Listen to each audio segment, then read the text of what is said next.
பல திரைப்படங்களில் நடித்து பெயர் வாங்கினார். அது மட்டும் இல்லாமல் பல விருதுகளையும் வாங்கியிருக்காரு. வில்லனாக தான் அவர் அதிகமாக நடித்தது. வில்லனாக நடித்து வில்லன் குணச்சித்திர வேடங்களில் அதிகமாக நடித்து மக்களை வந்து கவர்ந்தாருன்னு சொல்லலாம். அதில் பார்த்திங்கன்னா காதலன், பாட்ஷா, முதல்வன், ரட்சகன், அருணாச்சலம்,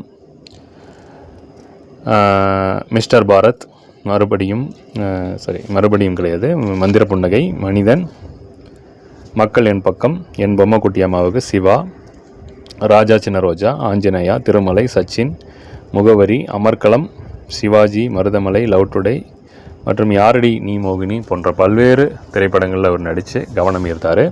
அதுலேயும் குறிப்பாக சொல்லணும்னா யாரடி நீ மோகினி திரைப்படத்தில் அவர் ஒரு நீண்ட இடைவெளிக்கு பிறகு தனுஷ் கூட நடித்தார்.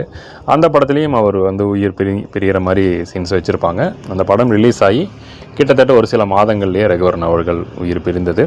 ஸோ மதுவுக்கு அடிமையாகி அந்த மது கலாச்சாரம் உள்ள அவருக்கு எடுத்துக்கிட்டதுனால அவருடைய வாழ்க்கையும் சிதைந்தது. அது மாதிரி திரைத்துறையில் அவருடைய வாழ்வும் சிதைந்ததுன்னு சொல்லலாம். அந்தளவுக்கு வந்து அது பல பிரச்சனைகள் உடல்